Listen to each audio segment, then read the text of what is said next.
United States see Iran as a threat? Because Israel does. Let us unpack this a little more carefully. The Iran threat theory refers to the perception and portrayal of Iran as a significant threat, particularly by countries like Israel and the United States. This narrative, or theory, has been shaped by various factors, including historical events, political strategies, and national narratives.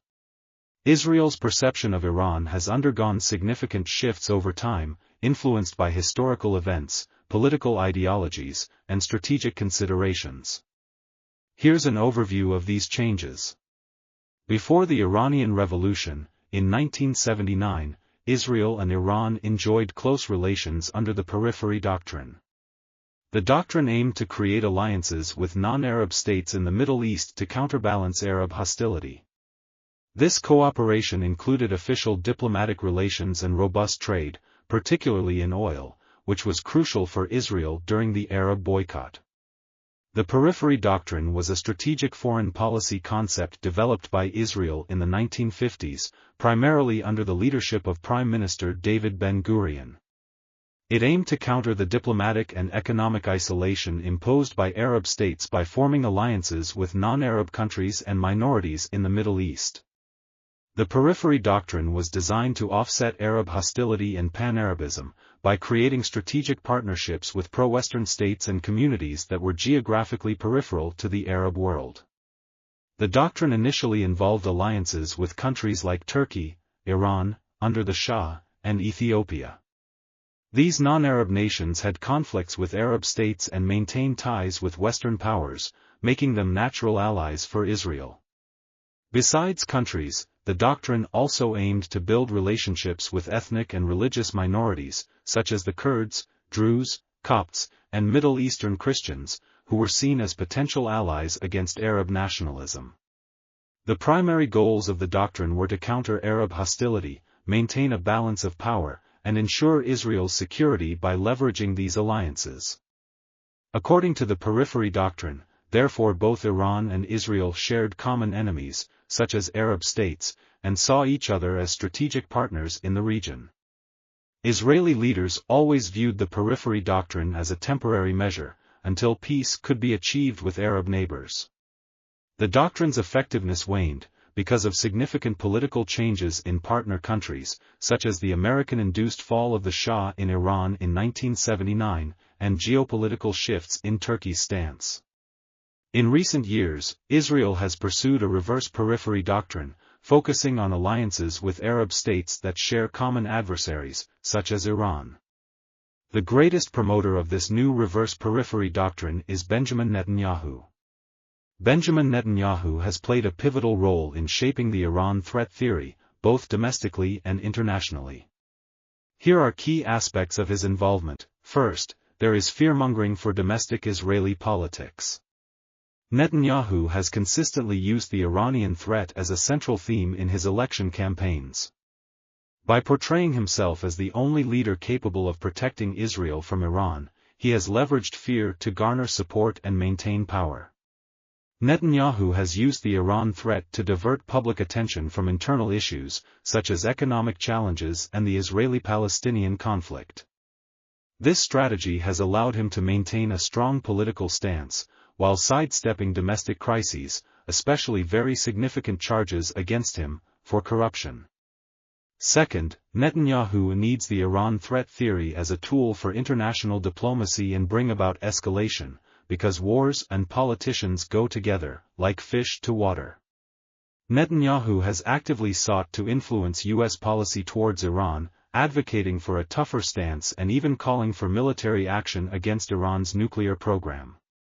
His efforts have contributed to needless heightened tensions between the U.S. and Iran, so that instead of engaging in constructive dialogue and diplomacy with Iran, the United States resorts to threats and bullying.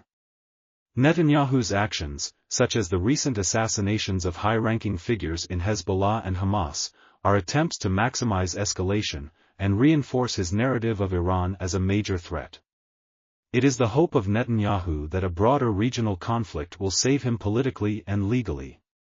And it seems that the Trump administration has signed on to saving Netanyahu's political career, by threatening, and perhaps even going to war against Iran.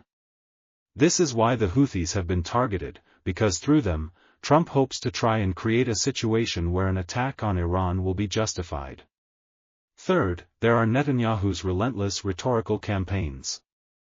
Netanyahu has been vocal about Iran's supposed nuclear ambitions and its support for anti-Israel groups, framing these as existential threats to Israel. Netanyahu's speeches always emphasize the dangers posed by Iran.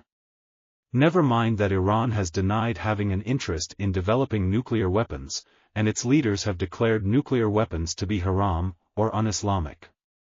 Netanyahu has used international platforms, such as the Munich Security Conference, to highlight his perception of Iran's threat, and in this way to rally support against it. His message is simple: Iran is deceitful and not to be trusted, while he and Israel stand for everything that the West stands for. Such rhetoric has helped maintain Iran as a central issue in global security discussions, merely on Netanyahu's say-so. Thus, Netanyahu's role in shaping and promoting the Iran threat theory has been instrumental in maintaining a high level of tension, and in influencing both domestic Israeli politics and the international relations posture of the United States in the Middle East. Netanyahu cleverly entraps the United States by appealing to the narrative of American exceptionalism, and the American missionary zeal for spreading democracy and freedom. Thus, for example, in his first term, under the influence of Netanyahu, Trump tore up the Joint Comprehensive Plan of Action, commonly known as the Iran nuclear deal. This deal was a landmark agreement, signed on July 14, 2015, between Iran and the P5+1 countries, China, France, Germany, Russia, the United Kingdom, and the United States, along with the European Union. The primary purpose of the deal was to limit Iran's nuclear program in exchange for relief from economic sanctions imposed by the United States, the European Union, and the United Nations. The deal marked a significant diplomatic achievement, involving direct negotiations between Iran and the U.S. for the first time since the 1979 Islamic Revolution. No one really knows why Trump just tore it up, other than to satisfy Netanyahu, who wanted more sanctions placed on Iran, which Trump promptly placed. And so, the current airstrikes against the Houthis in Yemen are likely another one of Netanyahu's schemes, to somehow goad the United States into a full-scale war with Iran, from which Netanyahu will profit. Because Netanyahu knows that such a full-scale war will certainly save his political career, and will keep him out of prison for corruption. So far, Trump has been happily taking Netanyahu's bait. But will he actually start a war with Iran? That question remains to be seen. But history tells us that the bloodiest and costliest wars started by America are the ones based entirely on lies.